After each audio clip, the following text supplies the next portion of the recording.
suis heureuse que vous ayez répondu à notre invitation pour engager ce grand chantier de l'autonomisation des femmes.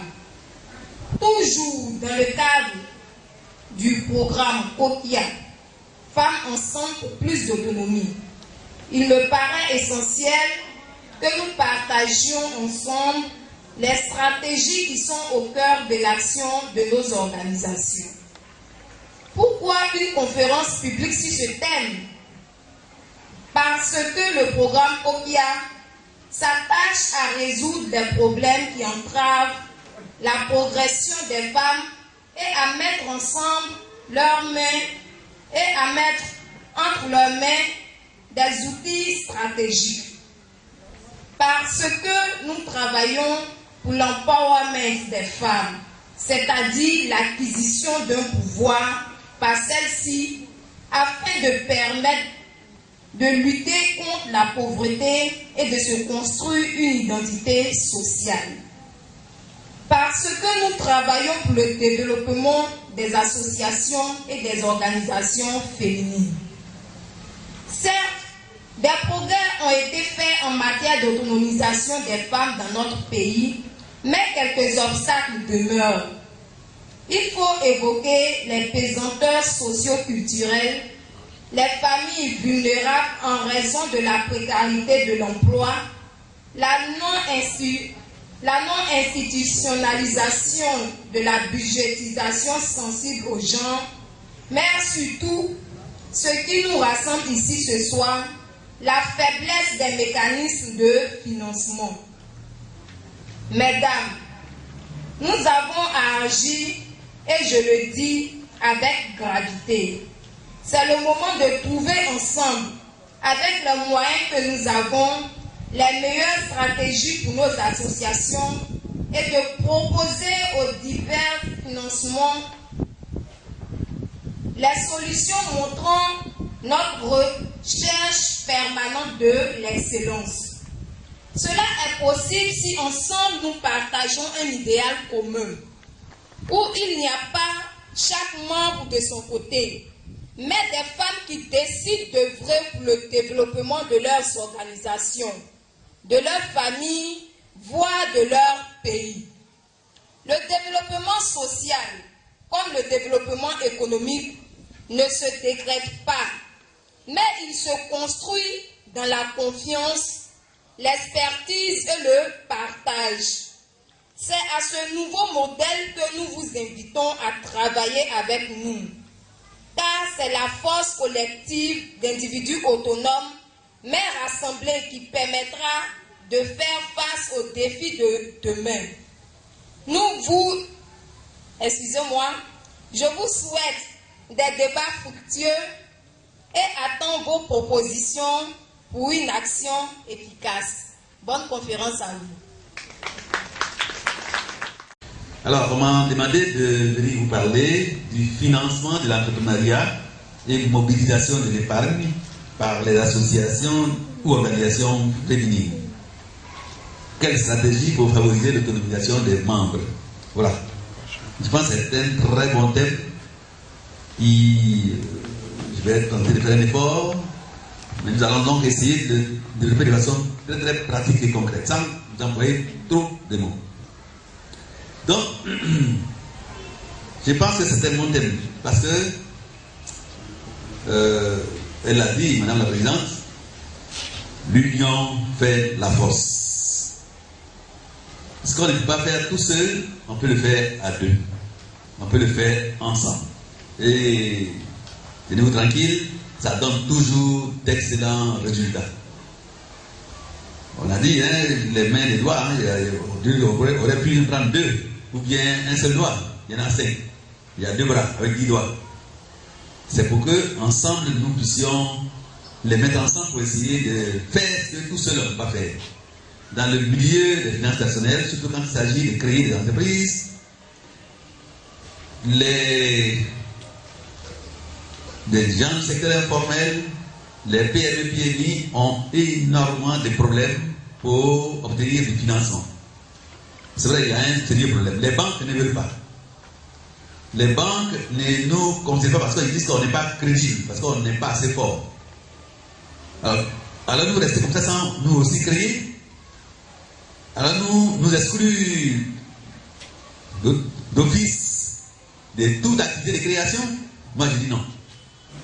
Je dis non parce que si on est ensemble, si on se met ensemble, compte tenu un peu des difficultés que nous avons sur le marché du travail auprès des banques, si on dit non, il va falloir qu'on réfléchisse pour trouver des stratégies qui nous permettent de les contourner et puis réussir là où les autres ont réussi. Donc, il ne faut pas comprendre ça comme étant un malheur, mais c'est un défi qu'on lance. Et je pense qu'on peut le relever.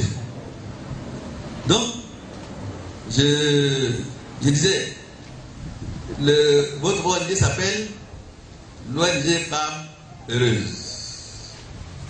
Et je sens aussi le bonheur sur vous, hein, mais que faut-il pour être véritablement heureux ou heureuse? Il faut beaucoup de choses. Il faut d'abord être financièrement autonome. Il faut être financièrement indépendante. Sans argent, on ne peut rien faire. Si on est toujours accroché aux poches de quelqu'un, il a forcément le pouvoir sur vous et vous ne pouvez pas faire ce que vous voulez faire. Donc là, c'est vraiment le premier point. Être financièrement autonome, être financièrement indépendant à tout point de vue. Il faut également définir un objectif de vie. C'est-à-dire, qu'est-ce que moi je veux de la vie? Quel est mon objectif? Qu'est-ce que je veux? N'oublions pas que Dieu nous donne ce que nous lui avons demandé de lui donner. Ça veut dire qu'il faut qu'on sache très très bien ce que nous voulons avant de tendre la main à Dieu.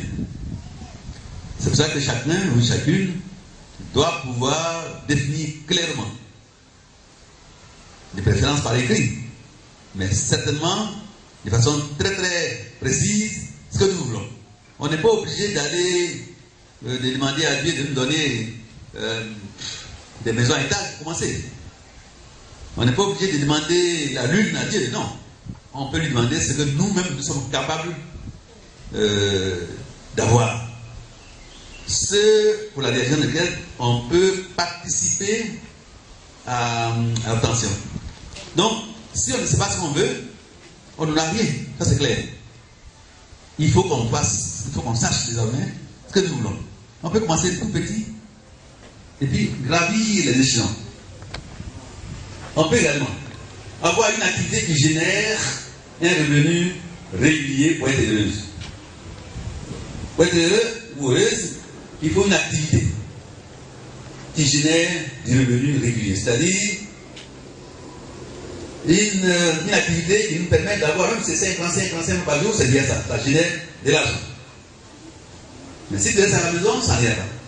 Tu ne seras jamais heureux. Mais si tu as donné l'occasion, si tu t'es donné la possibilité de créer une activité qui apporte même 25 francs, 50 francs par jour, alors c'est déjà sur la bonne voie pour être autonome.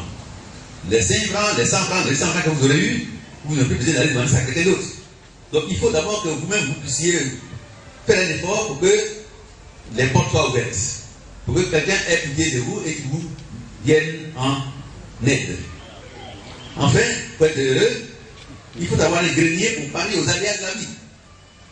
Ça veut dire quoi? Ça veut dire que moi, si j'ai une activité, je peux facilement mettre de côté dans un grenier ce que je peux pour que demain, si j'ai un petit problème, que je ne sois pas obligé d'aller voir un parent, mon mari, pour m'offrir le peu que je dois. Donc le grenier, chacun doit avoir un grenier. Ça c'est extrêmement important. Ce n'est pas le contenu qui est important, mais il faut déjà qu'il y ait le grenier, qu'il y ait quelque chose là-dedans. Et que vous puissiez démontrer la volonté de le remplir graduellement. Si on est au village, quand on fait du riz, par exemple, mais on ne prend pas tout ce la rizière à produire pour le manger, on laisse toujours une partie dans le grenier pour que, après la saison d'abondance, s'il y a un besoin, que je ne sois pas obligé d'aller voir quelqu'un d'autre. Il faut déjà que je me prémunisse un peu d'un certain nombre d'éléments où ils soient protégés. Donc, le grenier, c'est important. Donc, il faut au moins ces 4 éléments-là pour que nous puissions aussi nous dire que nous aussi, on veut être heureux, donc il faut qu'on paye le prix. Et voilà les 4 conditions qu'il faut pour que nous puissions espérer être heureux un jour ou l'autre. Alors, il y a des stratégies. Quelle stratégie pour favoriser l'autonomisation de la femme?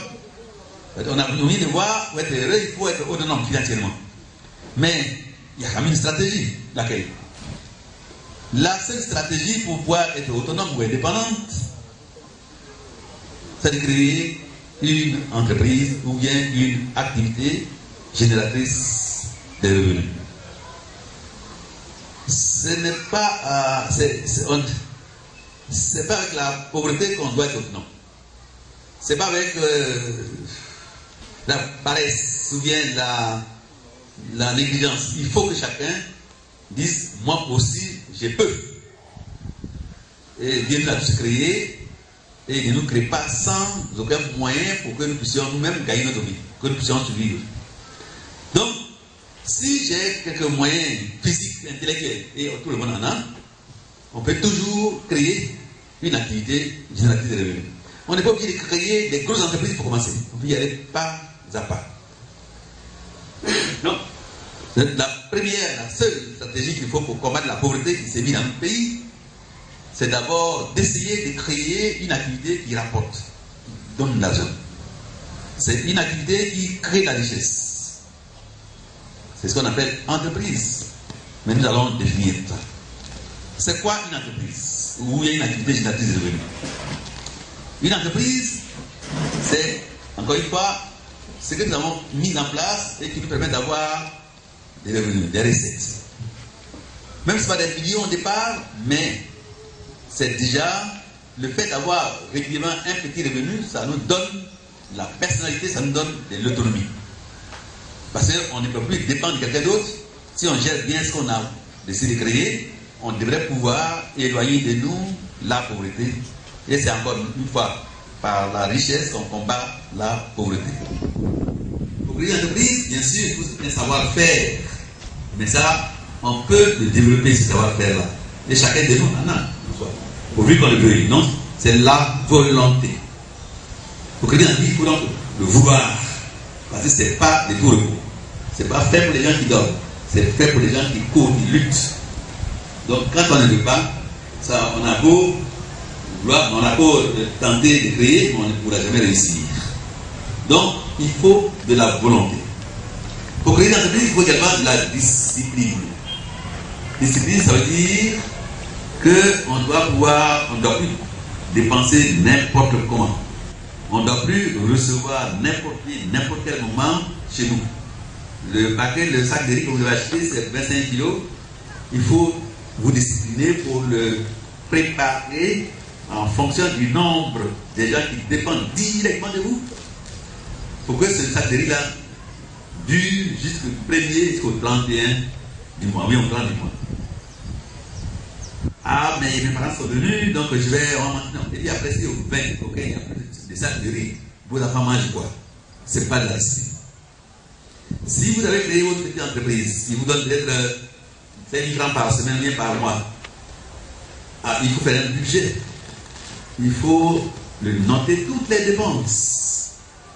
Dire comment vous devriez pouvoir dépenser cet argent. Parce que si vous le donnez à n'importe qui vient vous demander, ah, tant pis, j'ai besoin d'argent, j'ai pas de transport, tant pis, j'ai pas mangé hier, tant pis, j'ai besoin de chaussures, ben, si vous devez donner à tous ceux qui vous rendent visite, ou bien, si vous devez même donner à 2, ça, soyez tranquille, il y a 10 millions. Parce qu'ils vont aller passer le message aux autres. Et là, votre 10 francs par mois ne vous suffiront plus.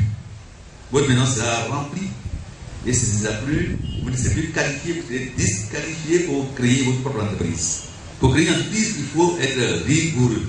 On ne dit pas d'être méchant, il y a une différence entre la rigueur et la méchanceté. Oui, moi, ce que je gagne, c'est d'abord pour moi, ma femme et mes enfants. D'abord. Non, il faut être clair. Mais, donc, ma responsabilité première va d'abord à ceux-là dont je suis entièrement responsable.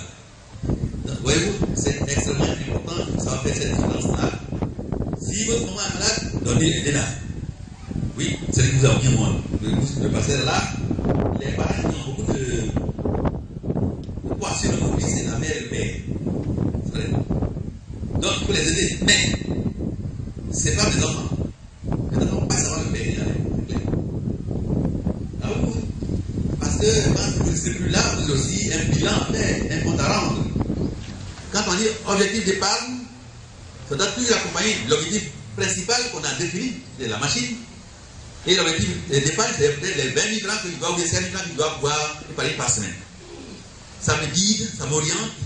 C'est des freins que je dois observer, ou bien des accélérateurs que je dois observer pour que je sois en mesure de réunir les 200 000 le jour juste à le 31 décembre, quand l'heure de bilan sonnera.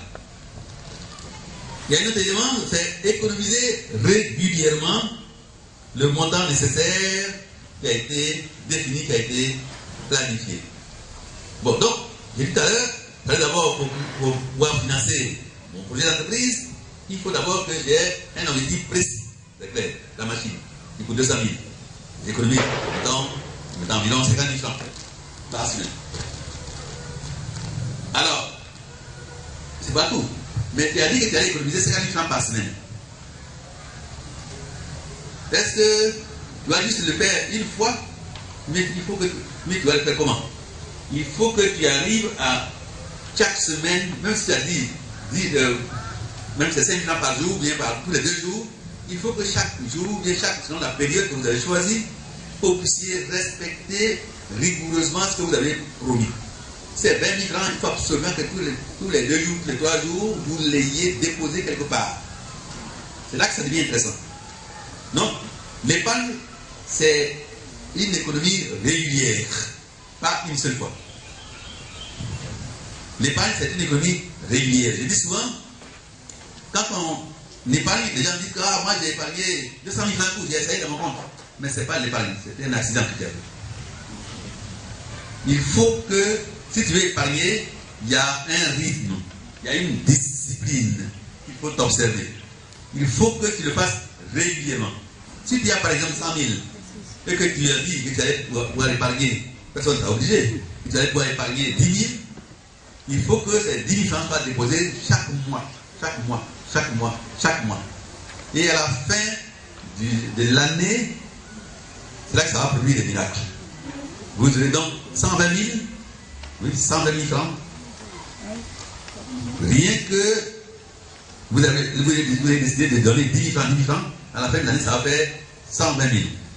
C'est-à-dire, autrement dit, vous pouvez même pas, vous pouvez prendre un mois de congé, et puis continuer à vivre au même rythme. Au même rythme.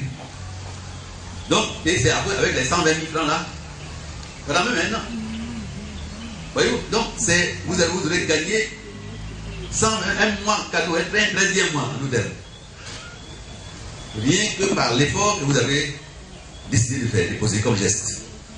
Donc, l'épargne, ce n'est pas seulement d'un seul coup, d'un seul geste, mais c'est un geste régulier. Comme une goutte d'eau qui tombe toujours sur une grosse pierre. Ça va finir par détacher, par percer le caillou. Alors que le seau d'eau que vous avez versé une seule fois ne suffit pas pour percer le caillou. Voyez-vous, c'est extrêmement important. Donc, c'est l'épargne, la valeur, l'épargne se trouve dans le geste régulier, mais pas dans le geste sporadique, dans le geste accidentel. Donc, en d'autres termes, pour procéder au financement de votre entreprise, il faut d'abord un objectif précis. Il faut définir un objectif d'épargne et il faut épargner donc régulièrement, que ça produise des vertus. Alors, c'est quoi épargner? Épargner, c'est donc mettre de côté une partie de ce que vous avez gagné. Tout à l'heure, quand je disais, vous avez 100 000 francs par mois, si vous déposez 10 000 francs tous les mois, Alors, ces 10 000 francs là, vous l'avez mis de côté pour les besoins de demain. Parce que personne ne sait de quoi demain sera fait. Épargner, c'est aussi constituer un grenier, je l'ai dit un peu, pour les aléas de la vie. Parce qu'on ne sait pas, encore une fois, de quoi demain sera fait. Donc, en épargnant, vous mettez dans le grenier un certain montant que vous aurez choisi librement et qui va vous rendre énormément du bien demain. Parce que si vous n'avez pas de grenier, ou bien si vous avez un grenier vide qui n'est pas garni, vous aurez fait votre lit avec un marmillard. Un marmillard parce que le grenier est là, il lui demande bien. Il faut, attention, les moments d'abondance ne sont pas toujours au rendez-vous. Aujourd'hui ça va bien, mais demain peut-être ça ira mal. Donc il faut tout faire pour que, pendant que ça va bien, tu laisses de côté quelque chose. Oh non, laisse-moi, moi je suis encore jeune pour essayer de vivre. Laisse, il faut me donner pas, ça fait de plaisir. Mon ami, mais même ces 5 000 francs, 2 000 francs, ça vaut la peine, même moi ça quelque part, et tu verras ce que ça va t'apporter comme bienfait. Tout en tête. Mais quelques mois après, votre belle-mère est morte. Mais votre beau-père est mort. Votre mari n'est pas là. Alors, vous faites quoi? Les microfinances comme les copains et autres ne vous connaissent pas et ils ne peuvent même pas vous aider. Il vous reste quoi? Les marguillards. Et ils ont toujours les bras ouverts. Parce qu'ils font toujours des prières sataniques pour que nous ayons toujours des problèmes. Cela. Parce que quand leur entreprise marche, c'est que chez nous ça périclite. Quand chez nous ça marche, chez eux là ils tombent en faillite. Donc ils prient tous les jours pour que nous ayons des problèmes, pour que nous puissions toujours aller les voir, pour qu'ils nous donnent toujours de l'argent, mais multiplié par plusieurs pourcentages. Donc, je pense que c'est extrêmement important que chacun ait un grenier, quel que soit le contenu. Il faut faire un effort. C'est pas grave. Même si c'est 5 000 francs, personne ne vient vous demander, c'est vous qui avez décidé librement de le faire. Mais ça va vous rendre un énorme service. Il y a 2 façons d'épargner. La Bible dit que l'épargne, on a comment épargner? Il y a 2 façons. La première façon, c'est l'épargne individuelle. L'épargne individuelle. Deuxième façon, c'est l'épargne collective. L'épargne individuelle, c'est chacun qui est là, qui décide, parce qu'il a eu une idée pour de bien faire de l'épargne. Il dit, moi je vais épargner. Moi j'ai déjà avec un père ou un ami, un milieu où les gens épargnent, je vais le faire. Donc, il s'assoit, il épargne. Il n'a pas besoin des autres. D'autres disent, non. Et il y a aussi une épargne collective. Quand on se met ensemble, on le fait. Parce qu'on se dit, moi seul je ne suis pas capable, en mettant avec mes amis, que ça peut me motiver davantage. Non, c'est ça. Donc on met les ressources ensemble et on essaie d'y aller graduellement. Ça c'est l'épargne collective. Maintenant, comment épargner individuellement? Pour épargner individuellement, ça prend de la volonté, ça prend beaucoup de discipline également. Mais ça prend surtout un objectif précis. Il faut savoir ce que tu veux. Depuis que je suis venu à bien aussi, je suis marié comme tout le monde. Et il y a dit dans ma maison qu'il n'y a pas de frigidaire. Oui, j'ai fait des pieds et des mains pour avoir mon frigidaire, mais j'ai fait encore uniquement mon repas, le repas de mon mari, sur les charbons de bois. Non. C'est fini ça. Moi au frigidaire, bien, je ne pouvais pas faire d'effort. Donc, le mois de décembre qui vient là, absolument bien, dans 3 mois, il faut absolument que j'ai une gazinière. C'est un bon objectif. Donc, c'est un objectif précis. Vous savez que c'est un besoin réel et ça va vous apporter beaucoup de bienfaits. Donc, vous dites, vous prenez votre crayon, vous le notez combien de temps. Et ensuite, maintenant, encore une fois, faites toujours un objectif d'épargne.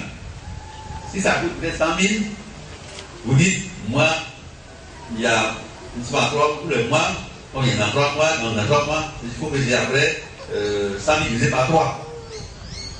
Donc vous allez voir ce que vous devez épargner pour que vous puissiez vous offrir cette gazinière-là. Donc, c'est vraiment un travail de calcul, hein, de discipline.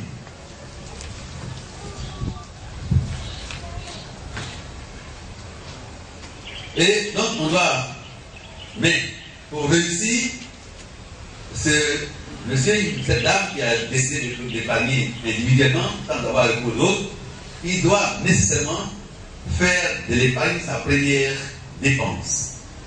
Ça veut dire quoi? Faire de l'épargne sa première dépense. Ça veut dire tout simplement que moi, dès qu'on me donne les 100 000 par mois, je m'en fous de ce qui peut arriver. De ceux qui vont venir me demander. Quel que soit mon mari, ma femme vient, mon mari vient, mes enfants, je vais d'abord prendre ce que m'a rapporté le calcul, c'est-à-dire on est 100 000 divisé par 3 là. On est 33 000 et quelques. Donc, moi, comme je tiens à ma gazinière, je dois nécessairement d'abord mettre de côté mes 33 000. D'accord? Ça, qui peut vous neige? Et j'ai dit à mon mari ou à mes amis, je n'ai plus 100 000. Moi, j'ai combien? 70 000 environ 70 000. Mais, est-ce que parce que j'ai dit, moi, de côté 33 000, que je suis plus pauvre? Non, bien au contraire, j'ai mes 33 000 qui m'appartiennent toujours. Mais je dis aux gens que j'ai 70 000. Et je vais faire le reste de mes affaires, je dépense avec les 70 000. Alors je tiens à ce que je puisse m'offrir d'ici 3 mois ma fameuse gazinière. Voilà. Au bout de 3 mois, si je continue l'effort, j'aurai réussi à avoir ma gazinière. Je serai la grande dame aussi d'Abidjan et je serai moins dans l'état, moi aussi je serai émergente. Voilà. Donc, c'est ça, il faut donc faire de l'épargne sa première dépense. Mais, si j'ai pris d'acheter des gazinières, maintenant que j'ai pris une très bonne habitude, peut-être que j'ai fait un sacrifice particulier. L'encore c'est peut-être trop pour ce que je gagne. Il y a quand même une maison à payer, bon, ainsi de suite. Mais, maintenant que j'ai pris le goût, l'habitude, je dois maintenant essayer de continuer dans le même effort, en essayant de réduire le taux d'épargne. Ça peut être de 5%, ça peut être 10%, ça peut être 10 000 francs, ça peut être 100 000, mais ça se supporte facilement.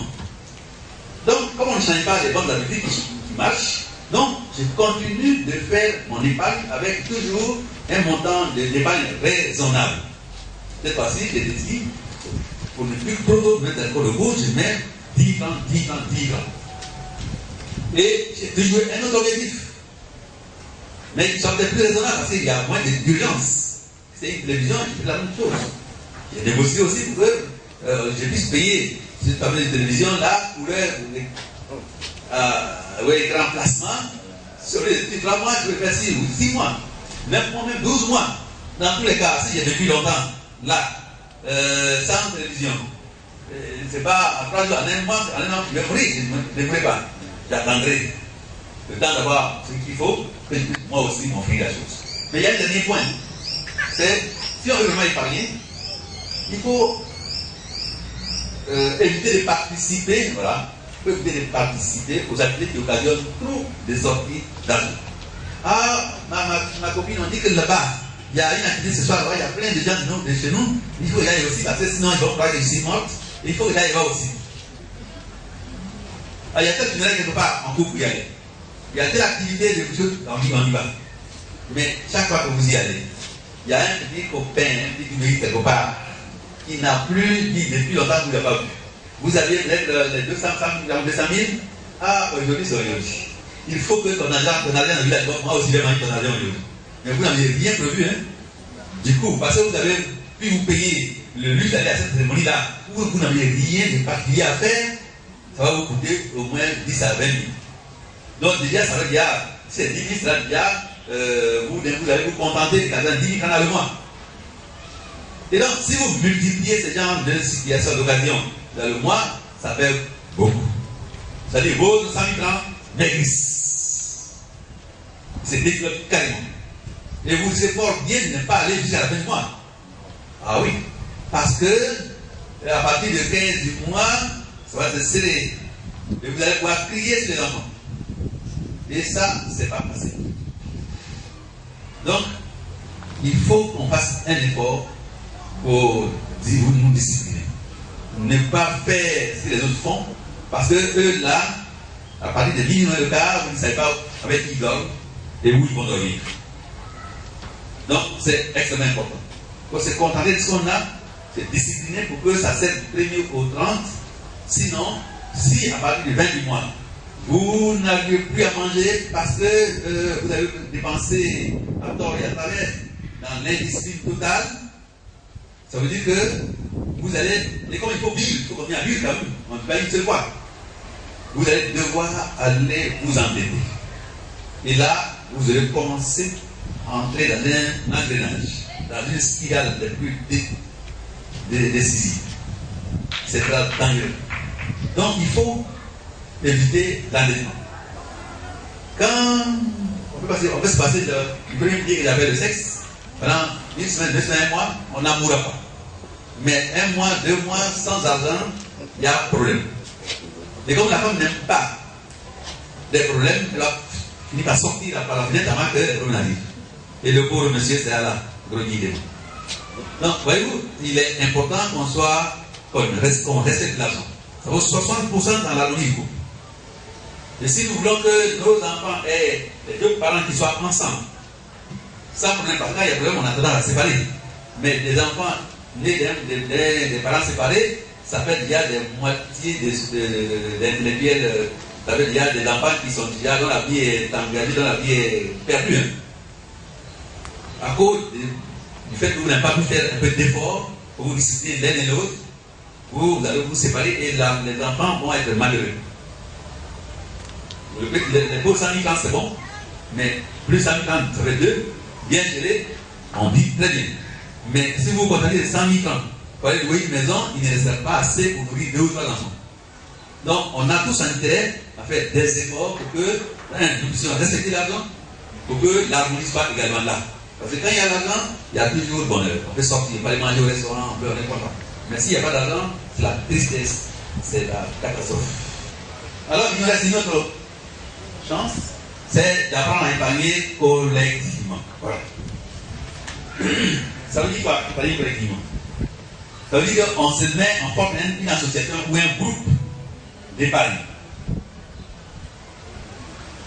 On prend des gens qu'on connaît très bien, on se met ensemble, et puis on essaie d'épargner ensemble.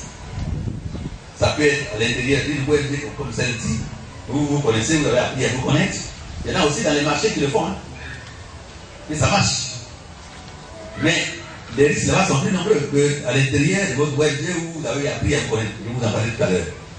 Il faut également définir des objectifs communs. Qu'on soit dans un groupe ailleurs ou dans un groupe comme votre ONG ici, il est absolument indispensable d'avoir des objectifs communs. Oui, communs. Ça, on va en parler tout à l'heure, mais à l'intérieur de chaque groupe, il y a un objectif qu'on peut définir ensemble. Et que chacun doit respecter. Il faut également toujours le même objectif d'épargne. Oui, une fois qu'on s'est mis en association, une fois qu'on a défini des objectifs, on doit maintenant toujours, dans une démarche, avoir un objectif d'épargne. Alors, comment ça marche? Je prends encore un exemple. Ici. Ici, dans ONG Femmes Heureuses, vous êtes une cinquantaine d'adhérents, si je ne me trompe pas. Si on est dans un petit groupe de 5, il faut, je préfère moi me mettre avec quelqu'un que je connais, avec laquelle j'ai de bonnes relations. On a des affinités. Et donc, ensemble, on est peut-être même niveau social. On a peut-être la même date de naissance. On a donc le même âge. Je connais plusieurs églises où les gens sont regroupés par année de naissance. Donc par mois de naissance, pardon. Donc ils se regroupent. Tous ceux qui sont nés en février, ils se mettent ensemble. S'il y a 5 personnes, s'il y a 10 personnes, les 10 se mettent ensemble. Et ils font leurs réunions régulièrement. Et pour que ça puisse marcher, ils disent bon, puisqu'on se voit régulièrement, il vaut mieux qu'on prenne maintenant, qu'on décide de s'offrir un objectif commun. Ils font le tour, qu'est-ce que les gens n'ont pas? Ah, moi je voulais faire ceci, moi je veux. Ah, tiens, on avait un objectif, tiens, on y va. Donc, ils forment leur tontine. Et puis, chacun donne un certain montant, c'est 5 000 francs, c'est 2 000 francs, peu importe. Mais en tout cas, dans cette église-là, il y en a qui font 5 000 francs par mois. Et ça marche. Et chacun, quand ça tourne, ceux qui sont 5, ça veut donc après 50 000, chacune qui lance le tour, prend cet argent et va donc faire son virguet, son plat d'agriculture, son palier d'agriculture qu'elle vend. Et petit à petit, elle sort de la pauvreté. En tout cas, ça occupe, ça crée de la richesse, ça crée des revenus. Et ça aussi, on appelle une activité génératrice de revenus, une AGR. Donc, quand on est. Et elle se rencontre régulièrement, on fait le point. Au bout de 10 mois, elles ont réussi vraiment à avoir tous une activité. Voyez-vous? Donc c'est quand même important. Et je connais beaucoup d'églises qui font ça, beaucoup de milieux qui font ça. Et je pense que c'est une très très bonne chose parce que moi j'ai vu les résultats et ça marche. On doit fixer un montant à la portée de chacun des membres du groupe. Bon, là, j'ai dit à 5 000 francs, mais ils ont décidé de façon très très collective aussi. Parce qu'ils ont dit, c'est ce montant-là qui nous convient. Si c'est 10 000 francs, c'est trop pour vous. Mais 5 000 francs, c'est bon. Et 5 000 francs, les gens donnaient régulièrement sans problème. On définit les taux selon les critères suivants. L'âge, c'est l'âge, mais c'est vous qui décidez. Ou bien les gens des problèmes sociaux. Donc, celui qui a des problèmes sociaux, on dit, bon voilà, nous va, comme lui, il a des problèmes, mais c'est le plus vieux, on va commencer par lui. Et ça fait le tour. Ça fait le tour. Bref, le délai de rotation. Bon, on a dit que c'est avec une semaine, tous les mois, ainsi de suite. Mais ça dépend. Ça, c'est vous, en groupe, en quoi, qui décidez. Ça peut être aussi fait par mois, par semaine, par mois, en fonction encore du montant ou bien de l'objectif. Mais il y a des facteurs de clés du succès. Hein. Le premier, c'est donc, bien le second d'ailleurs, c'est le respect de l'engagement pris. Quand on est dans une association de cantines, ce qu'on dit, c'est comme la parole d'évangile. C'est extrêmement important. Il n'y a pas dit, non, ma maman était malade, non, il a plu, non, je suis allé au village, non. Tu as dit que tous les temps du mois, on a fait ça pour toi, il faut que tu t'arranges pour le faire pour les autres. Il n'y a pas de raison qui vaille la peine. Non. Il n'y a pas de raison du tout. On s'est engagé, tu t'es engagé, la parole doit être respectée. Voilà la clé du succès.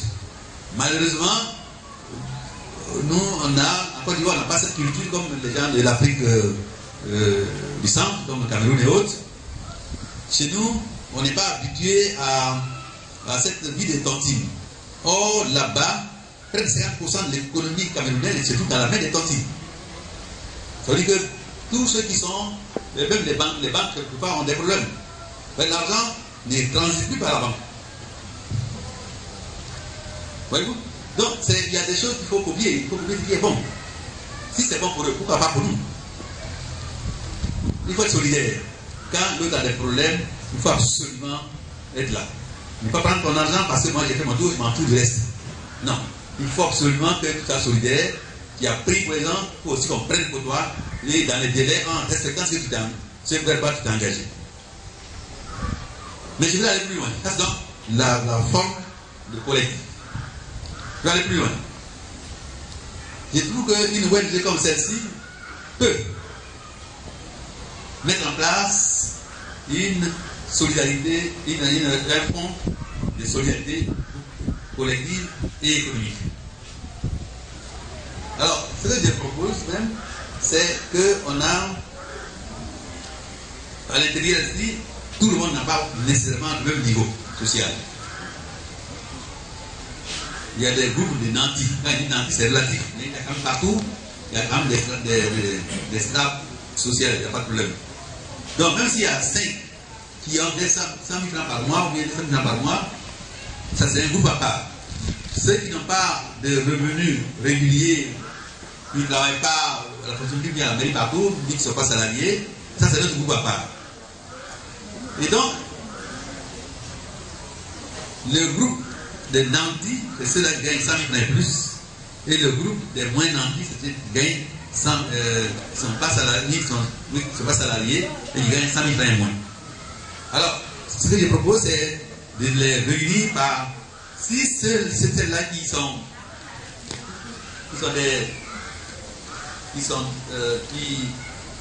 les moins nantis, disons, voilà. Les moins nantis. Si elles sont peut-être quoi 30, on les divise par 5. Donc ça va faire 6 groupes. 6 groupes de 5. Ces 6 groupes de 5, à l'intérieur de chaque groupe, il y a des objectifs. Chacun, enfin, les 5 se rencontrent pour trouver un objectif commun. Et définir le montant à cotiser. Si c'est 2 000 francs, si c'est 5 000 francs, c'est pas grave. Mais vous mettez ensemble, vous signez un engagement moral pour dire que nous on fait ça et on désigne celui ou celle par qui ça peut commencer. Celle qui a un peu 100 000 francs et plus, elle se met également dans notre groupe homogène où elle peut donner peut-être 10 000 francs par mois. Ce groupe, ces 10 000 francs là sont mis ensemble. Je vais vous donner un détail. Je vais juste vous permettre de comprendre très bien.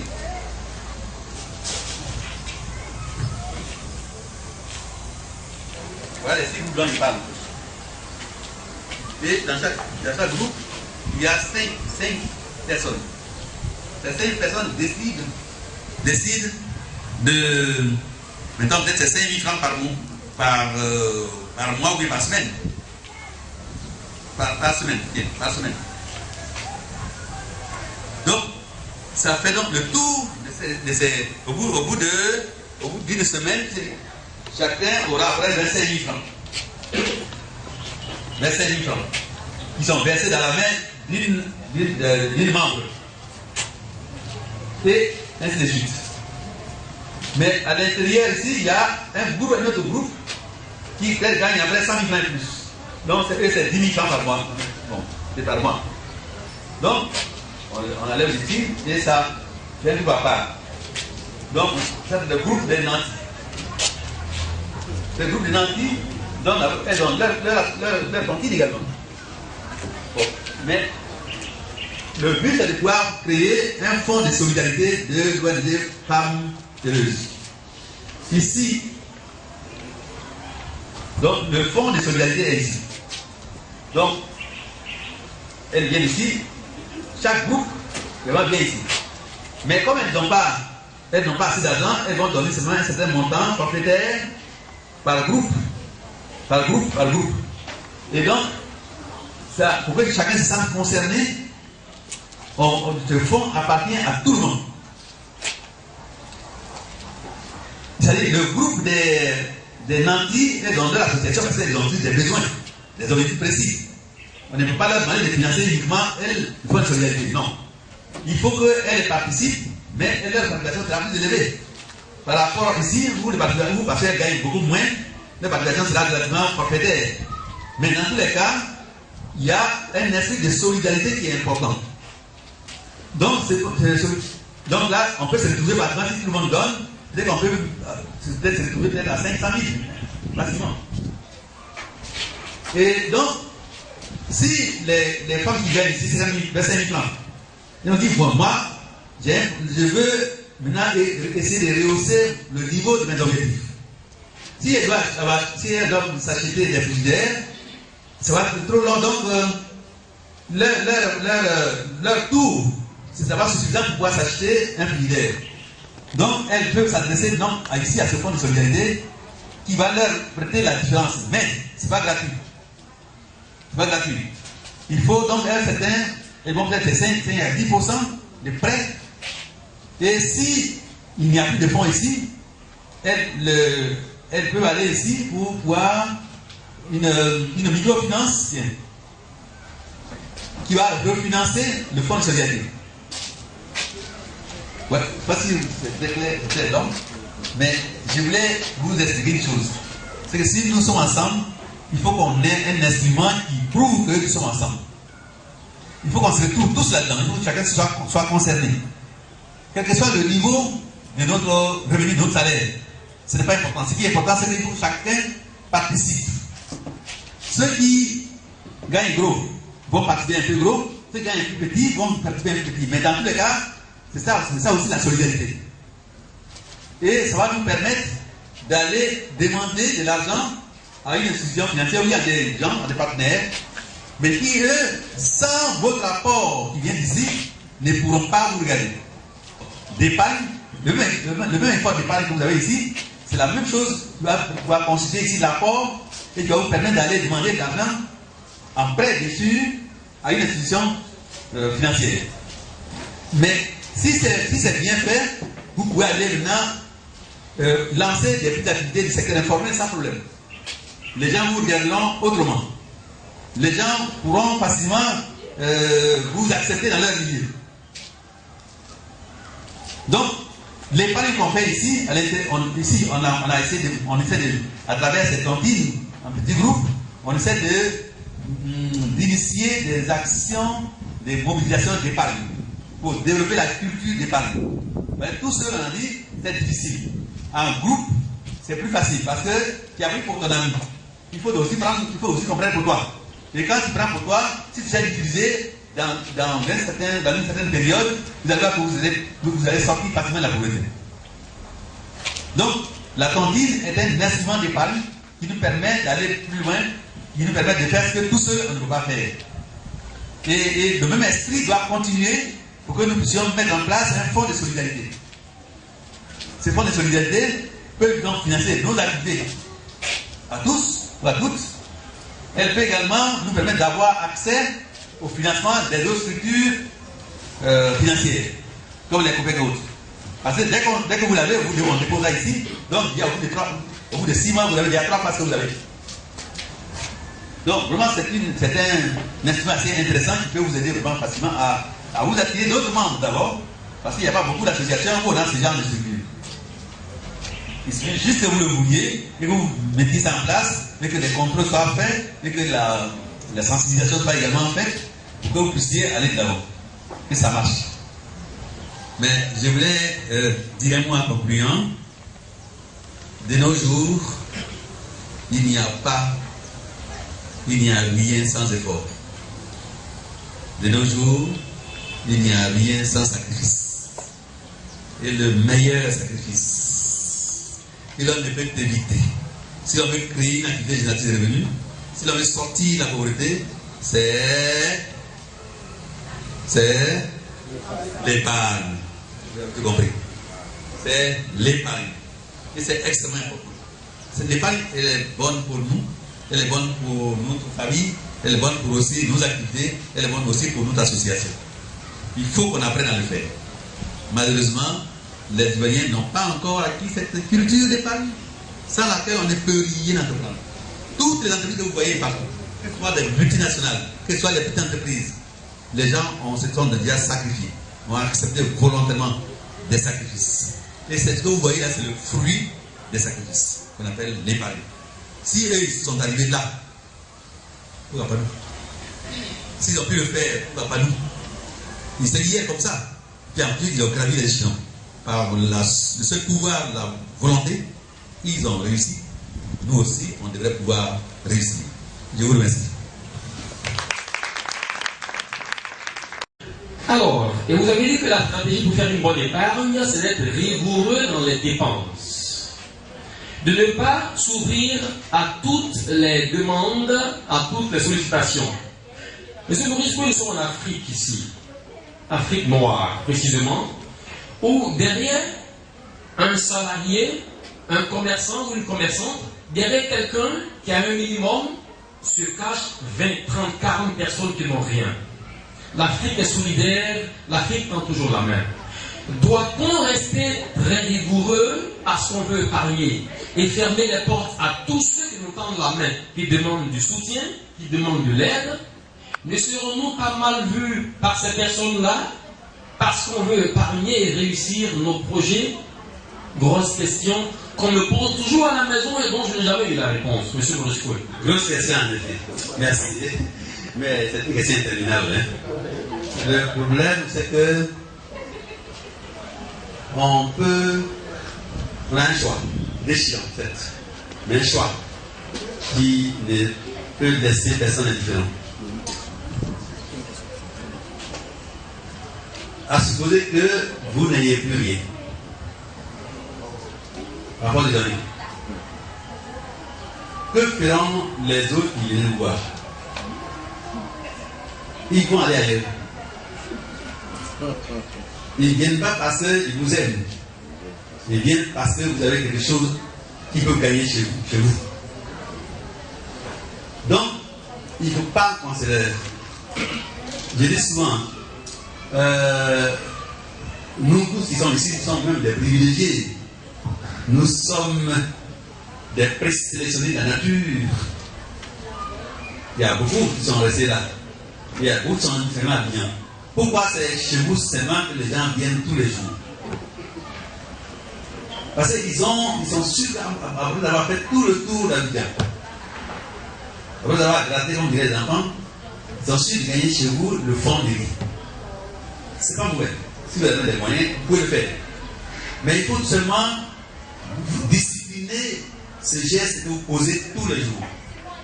Parce que si vous ne le disciplinez pas, vous allez encourager les gens à ne rien faire de leurs deux pieds, de leurs deux bras. Parce qu'on a, chacun de nous a des choses à faire. Ça c'est clair. Il ne faut pas qu'on encourage qui que ce soit à dormir sur les lauriers, à les affaiblir, à ne pas les obliger à ne pas se donner la peine, du moins, voilà, pour essayer de faire des efforts pour gagner aussi. Messieurs Béba de l'ONG Pays du Rêve. Et ma préoccupation est sur les microfinances, mais la partie où il a signifié qu'on peut prêter aux membres moyennant un certain taux de pourcentage. Bon, c'est une association légale qui n'a pas dans son statut comment dirais-je, ces intérêts-là. Est-ce qu'on ne peut pas s'en tirer des ennuis puisqu'on n'a pas de documents administratifs nous permettant de le faire? Est-ce que quelqu'un ne peut pas nous embrouiller avec ce genre de choses? Non, en principe non. La réponse est non. Parce que nous sommes à l'intérieur d'une association. Et il y a beaucoup de femmes qui ont bien sûr dans les marchés et qui font ça. Il faut dire qu'au niveau de la fiscalité, l'État est dans l'État. Donc profitant de son État, de ses faiblesses. Oui. D'autre part, quand il dit 5% bien 2%, c'est juste des tickets modérateurs. Parce que l'argent gagné facilement, l'argent gratuit est mal dépensé. Ça c'est clair. Quand on vous tend l'argent sans donner un certain équivalent en travail ou bien en activité, vous n'allez pas utiliser cet argent comme il faut. Mais si vous avez de quoi à rembourser, vous serez bien obligé d'utiliser convenablement, rigoureusement, et à ce moment, vous allez prendre le résultat de l'utilisation de votre argent pour essayer de rembourser. Alors, la personne à qui on a tendu la main en prendra bon soin. Président de l'association Cœur Blanc, adhérent de l'ONG Femmes Heureuses, je vous remercie pour votre disponibilité. Ma préoccupation est la suivante. Concernant l'épargne collective, il a été dit qu'il faut la rigueur, mais nous sommes avec des femmes. Dans l'association, nous n'avons pas le même statut. Si nous avons l'idée, par exemple, d'agrandir l'association, de poser un acte concernant l'association, et qu'il était avéré de faire des cotisations. Je donne un exemple. Par exemple, nous devons acheter un instrument pour l'association. Et on s'est entendu pour que chaque femme essaie de cotiser pour que nous atteignions notre objectif. C'est comme nous épargnons, puisque nous donnons, nous allons mettre ensemble ce que nous gagnons. Et cet objectif-là ne se fait pas sur un mois ou bien un jour. Donc nous projetons sur au moins 6 mois. Et chaque mois, il est dit que chaque femme doit pouvoir participer à un certain montant. Nous commençons et arrivé au milieu, certaines femmes n'arrivent pas à régler leurs cotisations. Puisque vous nous parlez de la rigueur, est-ce qu'il serait possible de les écarter en milieu de chemin et pouvoir, pour celles qui vont rester, atteindre l'objectif?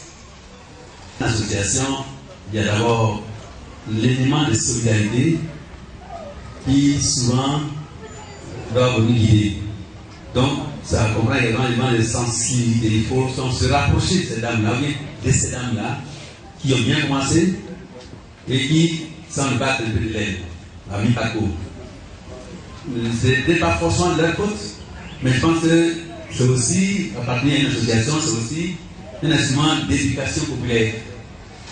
Il faut qu'il y ait des femmes plus courageuses qui se rapprochent de ces femmes-là qui sont un peu défaillantes, peut-être par moment, parce qu'il y a des problèmes, peut-être que ce n'est pas un problème très compliqué, mais dès qu'elles peuvent venir, elles sont peut-être motivées, mais elles découvrent des problèmes momentanés.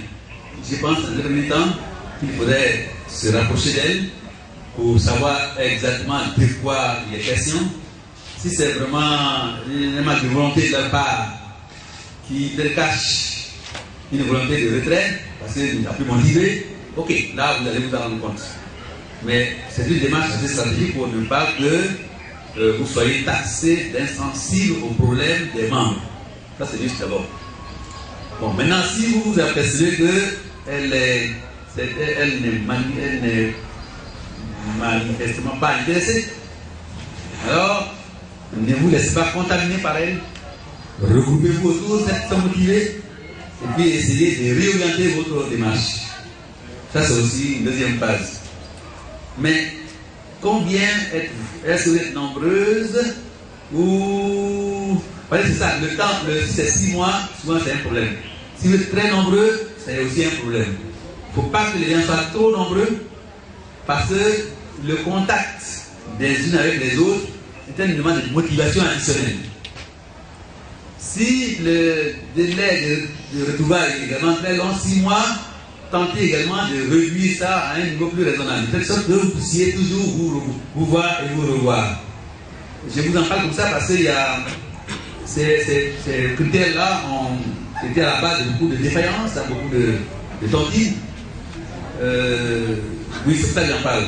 Mais vous avez dit également quelque chose d'intéressant, c'est que l'épargne n'est pas forcément l'argent. Ça peut être également nature. C'est comme vous pouvez aussi, quelqu'un qui a voulu acheter une maison, nécessairement il commence par acheter un terrain. Mais une fois que le terrain est acquis, il fait quoi? On entend construire la maison. On sait que la maison coûte très cher. Il peut facilement commencer déjà avec l'argent qui est dans son grenier. Essayer d'acheter une tonne de ciment. Si dès que dans le grenier on trouve 100 000 francs pour acheter une tonne de ciment, on peut déjà commencer à acheter le ciment et c'est déjà une panne. Ensuite, maintenant, une fois que c'est fait, on peut également demander à quelqu'un de taper les briques. C'est déjà également une panne. Donc tout ceci montre que l'argent, l'épargne n'est pas forcément l'argent. Mais par contre, ça vaut de l'argent. Ça vaut de l'argent parce qu'il faut lutter également contre l'inflation. Si vous ne prenez pas les 100 000 pour acheter une tonne de ciment, que peut-être 6 mois après, le prix de la tonne de ciment passe à 200 000, un exemple, et on a vu d'ailleurs que ça a progressé beaucoup il y a des années passées. Mais vous aurez moins gagné si vous avez déjà transformé vous avez acheté votre ciment que vous avez transformé en brique. Donc, il y a plusieurs façons d'épargner. On peut épargner en nature, on peut transformer l'épargne argent en nature pour que nous puissions nous mettre à l'abri de l'inflation. Mais tout ça, c'est l'épargne. Moi, mon inquiétude pour tout ce que monsieur le conférencier a dit est que je représente l'association La Nouvelle Vision d'Afrique B. Et dans cette association, nous sommes regroupés en plusieurs. Mais mes difficultés, je voudrais que ce soir, il arrive un peu à m'éclairer dessus parce que le groupe n'appartient pas seulement aux intellectuels. Nous avons aussi des analphabètes. Et c'est très difficile de gérer ces femmes-là. est-ce que ce soir je peux avoir une réponse au moins à mes difficultés, parce que vous pouvez expliquer comment s'épanouir, comment être riche, comment épargner, mais elles ne voudront pas comprendre tout ce que vous dites, parce qu'elles se disent l'argent qu'elles ont mis, il faut qu'elles récupèrent ça immédiatement, alors que cet argent quand même, quand on épargne, c'est pour investir. Et nous avons des projets. Ces projets-là, on n'arrive pas à aller avec elles jusqu'au bout parce qu'elles trouvent qu'il y a trop de cotisations.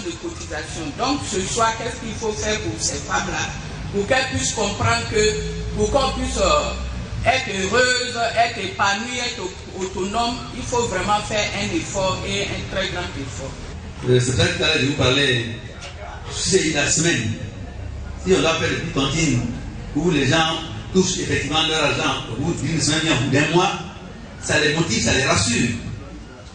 Et donc il faut essayer d'identifier un projet précis, modeste, raisonnable, mais motivant, mais avec une motivation graduelle. Parce que si on fait des gros projets, les gens attendent trop longtemps avant d'avoir le fruit de leurs efforts et ça les décourage. Voyez-vous, c'est pour ça que quand vous allez dans les marchés de Niamey ou bien les États-Unis ou ailleurs, la plupart des femmes qui sont là, c'est des commerçantes qui sortent de ça dans le sang. Mais elles n'attendent pas des mois. C'est trop long, c'est 3 mois, 6 mois. Mais autour d'un projet précis, un objectif précis. Et puis, quand ça marche, là, elles avancent. Quand ça marche, elles avancent. Sinon, c'est compliqué. Et je comprends le problème, c'est pas évident. Hein? Donc, la patience, il faut viser la modestie des projets. Il faut être toujours à côté, il faut trouver des femmes leaders qui elles comprennent, qu'on puisse leur expliquer graduellement ce que vous voulez faire passer comme message. Je pense que c'est important. Je prends l'exemple d'une personne qui a, par exemple, pour salaire 150 000 et qui décide d'épargner avec l'objectif d'acquérir un bien immobilier. Bon, connaissant les prix en Côte d'Ivoire, c'est un peu difficile et c'est à très long terme pour cette personne-là. Donc je veux savoir si, arrivé à un certain moment, on peut utiliser cette épargne-là pour investir dans d'autres projets. Est-ce que ce ne serait pas faillir à l'objectif principal? Maintenant, le second volet, est-ce qu'il y a des astuces que le conférencier peut donner aux femmes pour identifier des petits projets accessibles et rentables de nos jours? Merci. Votre premier projet était un projet immobilier. Ce projet immobilier, oui, ça vous a permis d'économiser peut-être sur un certain nombre de mois, et puis vous vous rendez compte après que ça devient difficile. Donc vous ne pouvez plus continuer. D'accord. Ce qui est important, c'est que l'argent est là. Sur le projet immobilier, le projet maison. Si vous ne pouvez plus, mais l'argent est là, donc vous pouvez facilement l'utiliser et l'affecter à d'autres choses. C'est-à-dire, mais il ne faut pas le toucher très vite, parce qu'une fois que vous le touchez sans définir au préalable un autre projet qui vous tient à cœur, l'argent pourrait être rapidement dépensé alors que vous avez mis du temps pour l'épargner. Bon, mais il faut se ramener à la réalité. Si vous ne pouvez plus continuer à épargner, parce que c'est très élevé, le taux qu'il faut pour la maison, vous pouvez définir un autre projet qui vous rapporte et qui vous permet de vous qualifier à la longue pour la maison par la suite. C'est peut-être parce que la maison était à un certain niveau plus élevé. Donc, commencez par des petits projets, c'est ce que vous dites. Des petits projets, il y en a beaucoup. L'essentiel, c'est que ça rapporte de l'argent. Alors, quand on a 150 000 francs, qu'est-ce que, dès qu'on a réussi à épargner, qu'est-ce qu'on peut faire avec l'argent qu'on a épargné, en d'autres termes? Je pense qu'il faut d'abord savoir ce que vous-même vous voulez. Nous, on donne pas, on a beaucoup d'idées, c'est sûr, on en a. Vous avez dans le livre que j'ai écrit. Mais il faut d'abord que vous me disiez ce que vous aimez. Hein? Parce que si je vous donne une idée, ça peut ne pas vous plaire. Et dès l'instant où le vent change de position, vous allez dire, ah, moi-même, c'est pas ça que je voulais. C'est pas le monsieur qui m'a trompé. Non. C'est pour ça que je ne me mets pas dans. Mais si vous voulez, on peut s'asseoir, discuter. Il faut que je connaisse un peu votre savoir-faire. Il faut que je connaisse un peu les projets qui vous intéressent. Et dans la liste des projets qui vous intéressent, ou bien je vous présente une liste de projets, et dans ça, vous choisissez au moins 2 ou 3, et j'essaie d'évaluer tout ça par rapport à votre capacité, à votre savoir-faire, à votre discipline. Et comme ça, on choisit ensemble un projet qui vous sied et qui peut vous empêcher même de dormir tant que vous n'avez pas trouvé la solution. C'est ça important. Aujourd'hui, quand vous présentez une organisation aux femmes, ipso facto, la question qu'on vous pose, est-ce qu'il y a financement? C'est-à-dire aujourd'hui, les femmes elles sont en groupe, mais pendant qu'elles sont en groupe, elles sont à la recherche d'un financement. C'est ce qui nous a motivés à produire ce thème. Financement de l'entrepreneuriat et mobilisation de l'épargne par les organisations féminines. Parce que la question est récurrente. Aujourd'hui, nos mamans, quand tu les invites quelque part, en fait, là même déjà, quand je lançais les invitations pour cette conférence, tout de suite, les mamans me demandent, est-ce qu'il y a financement? Est-ce que vous financez? Donc, moi aujourd'hui, je veux savoir, est-ce qu'en tant qu'organisation, y a-t-il pas un moyen pour les groupes de femmes de s'autofinancer? Est-ce que le financement qu'elles recherchent ne viendra-t-il que de l'extérieur, ou bien il y a une possibilité pour elles d'arriver à s'autofinancer et d'arriver à se prendre en charge de façon individuelle? Est-ce que c'est possible? La réponse est non. Pour avoir quelque chose, il faut prouver que tu es capable d'en avoir un peu. Le pasteur est là. Je le prends en mot. Quand Dieu a donné à Moïse, jette le bâton, et ça devient serpent. Hein? C'est parce qu'il avait le bâton. Et il a pris le bâton pour que le bâton soit transformé en serpent. S'il n'avait pas le bâton, il n'aurait pas pu faire le miracle. Donc, il faut que nous ayons un minimum si nous voulons avoir quelque chose. Il faut qu'on puisse démontrer aux autres que nous-mêmes nous sommes motivés à avoir ceci. Et nous avons déjà fait notre effort. Notre effort, c'est de pouvoir épargner, soit individuellement, soit en groupe. Et donc, même si tu as épargné, et que tu as eu même 5 000 francs, moi, les hommes et tous les autres, on appelle ça l'apport. Cet apport-là, il est excessivement important, incontournable. Et c'est la condition première si nous voulons que les bailleurs de fonds, que ce soit le mari, que ce soit le tonton, que ce soit un ami, vous écoutent.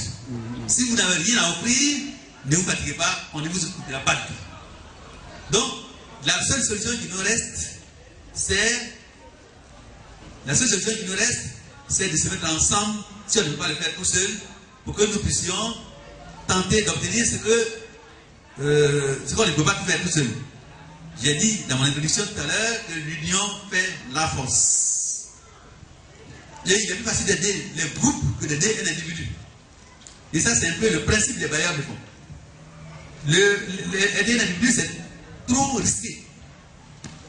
S'il a l'argent, tant mieux.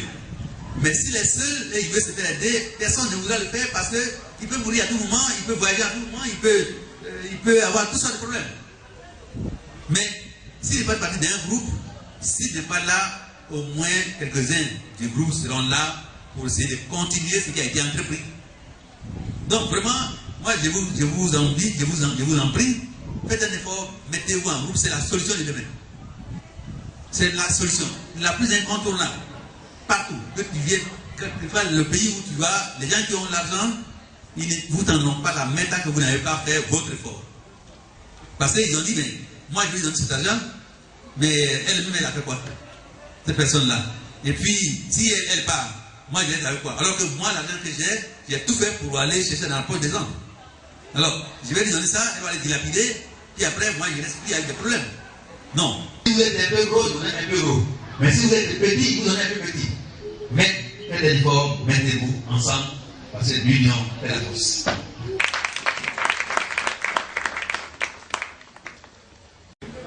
Femme dynamique, femme rigoureuse, femme courageuse, j'ai envie de me permettre d'ajouter femme heureuse au service de l'Afrique. À vous mes salutations. Merci pour votre présence. Merci à l'ONG FAM en général et à sa présidente Mme Kwaku en particulier pour l'invitation. Je suis venu de San Pedro, responsable de l'ONG, et je suis là pour partager l'expérience avec vous. Aujourd'hui, nous sommes dans un moment où la plupart des hommes parlent de chômage. Les femmes aussi parlent de pauvreté. Parce que les maris ne travaillent pas. Et elles aussi, elles n'ont pas suffisamment de moyens. Les enfants sont là. C'est dur. Tout le monde en parle. Que faire? Et là, tout à l'heure, j'avais distribué quelques croquis. J'ai un groupe qui a été financé par la GTZ. Maintenant, on l'appelle GIZ. Et cette institution m'a formé. En fait, la formation que j'ai reçue, c'était beaucoup de groupements qui avaient reçu cette formation. Voilà un répertoire de groupements. Et ces groupements sont dans tout le pays. On a au moins 15 groupements qui sont là. Et quand il y a une situation qui se pose, il faut qu'on trouve une solution.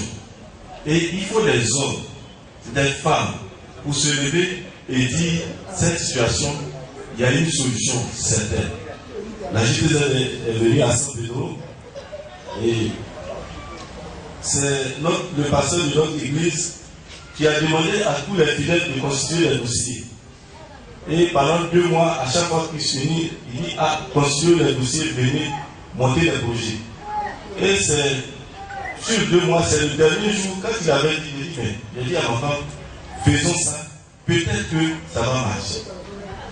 Après 2 mois de prédication, c'est la dernière fois qu'il a dit, j'ai accepté. J'ai dit faisons. Et sur 150 dossiers au niveau de l'église, c'est le seul dossier que j'ai fait, le dernier dossier d'ailleurs, qui a eu le financement. Voilà. Et ils nous ont appris, ils nous ont enseigné ces choses. Mais avant cela, je me suis inspiré d'un homme. Un homme que beaucoup connaissent, mais que certaines personnes aussi n'ont jamais entendu parler peut-être, ou les plus jeunes. On a la photo en noir blanc, donc ça va peut-être vous n'allez pas le connaître. Cet homme, c'est un pasteur aux États-Unis. Il s'appelle Martin Luther King Jr. Et celui-là, il s'est battu pour que les Noirs aient les mêmes droits que les Blancs aux États-Unis. Et cette bataille l'a remporté. Il a été assassiné en 1968. Mais celui-là, qu'est-ce qu'il a fait? Il y avait plusieurs méthodes. Les gens se fâchaient et ils allaient même, ils s'entretuaient. Ils attaquaient les Blancs. Mais puisque les Blancs étaient plus armés, c'est eux qui mouraient plus. Donc celui-ci, il a dit non, il faut qu'on change de stratégie. Il y a toujours une solution à un problème posé. Et ce monsieur, il a commencé à sensibiliser toute l'Amérique noire. On parlait de ségrégation raciale. Les ONG se mettent au service des autres pour pouvoir faire avancer les choses, parce qu'on le dit, c'est en agissant qu'on peut faire avancer les choses. Et là, les Allemands, je précise que la GIZ maintenant, c'est une institution allemande. Et ils nous ont dit ceci. Voici là sur le croquis un monsieur qui est en train de travailler. Il est seul. Franchement, il souffre terriblement. Voilà, vous voyez là la sueur qui coule. Mais qu'est-ce qu'il a fait? Étant seul, impuissant, face à ce travail, il a eu recours à ses frères et sur le croquis en bas, il y a 3 personnes. C'est-à-dire qu'il a fait appel à 2 autres personnes. Ils sont ensemble. Ensemble, voilà ce qu'il a. Pendant longtemps, il a essayé de soulever cette pierre, il n'a pas pu. Mais pendant qu'ils sont 3, ils ont réussi à faire tenir cette pierre debout. Voilà. Et ils ont ici signifié, seul on est faible. Mais ici, on a dit en bas, unis on est fort. L'union fait la force, c'est la coopération. Voyez, si derrière, ici, ils ont fait une illustration avec les animaux.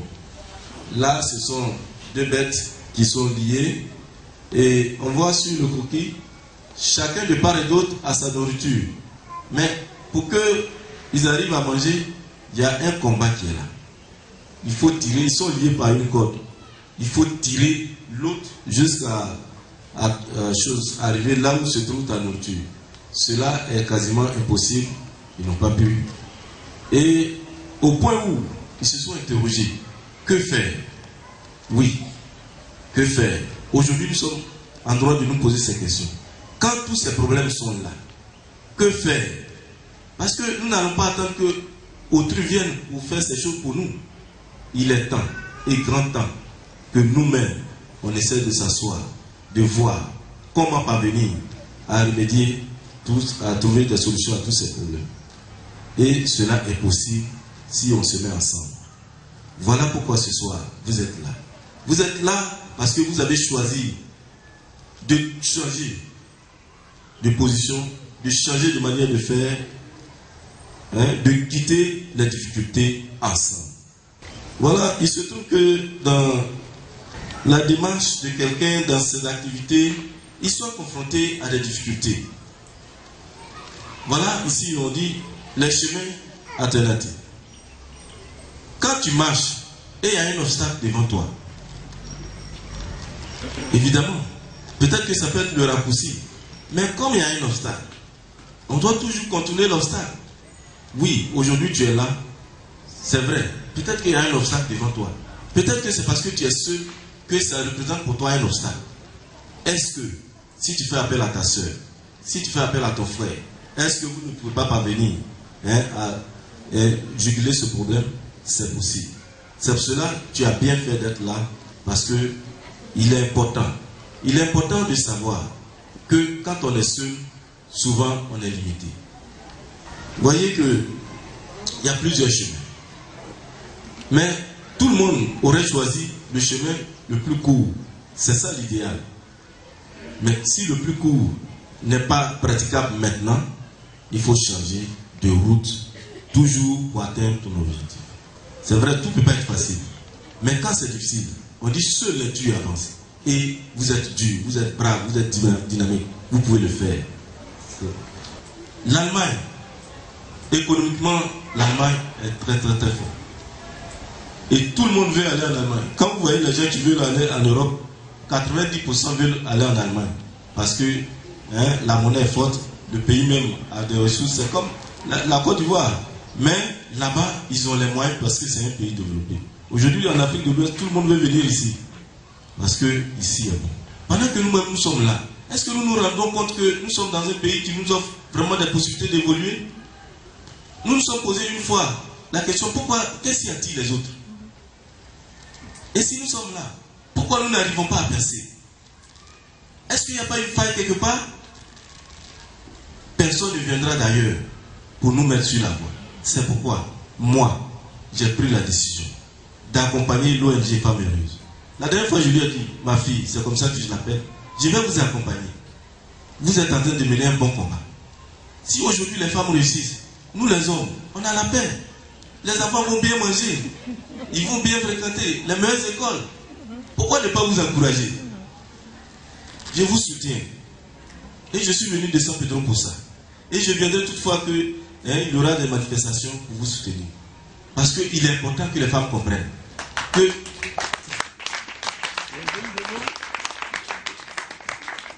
il est important que les femmes comprennent que ce pays-là, s'il doit être émergent, c'est grâce à vous.